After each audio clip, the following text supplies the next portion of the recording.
This week's portion, VaEra, is a movie maker's dream. It describes 7 of the 10 plagues that take place in Egypt as God and Moses try to convince Pharaoh to let the Israelites out of bondage and let them go to the land of Israel. These plagues, as we know, increase in drama and destruction throughout the entire land of Egypt and miraculously saves the Israelites from any contact at all.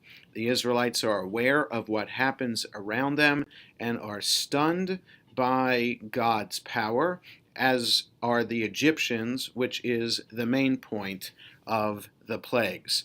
The one idea, one religious lesson that we can take away from this portion is, why did the author of the Torah need to present the Exodus from Egypt in such a dramatic way?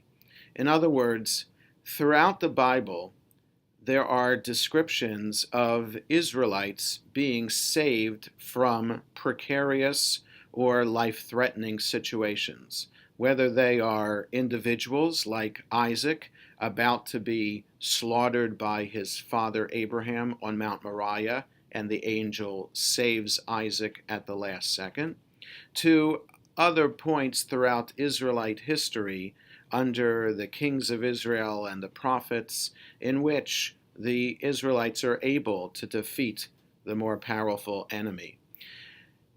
An idea is that stories are often written after the fact, not while the events are taking place.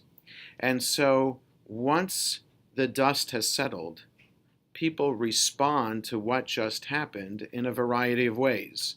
And often, especially if the event seems unbelievable, we might say that God was involved in that situation, and it is because of God that we were saved. A case in point is the establishment of the State of Israel. In many prayer books, there is a prayer that is added to the service on Israel's Independence Day, on Yom HaAtzmaut, which is similar in structure to one that we add for Hanukkah and Purim, namely Al Hanisim, for the miracles that have occurred, that we recognize religiously that events that happen around us are caused by God, and that they are miraculous in that without God's intervention, we would not have been saved or redeemed.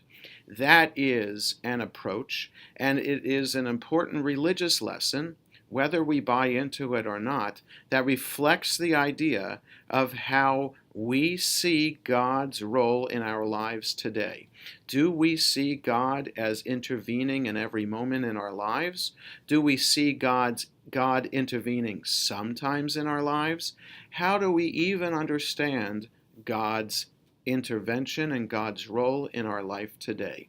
That is the question that we can take away from this week's Torah reading, a question that we should ponder as we move on with our religious and spiritual life. Shabbat Shalom.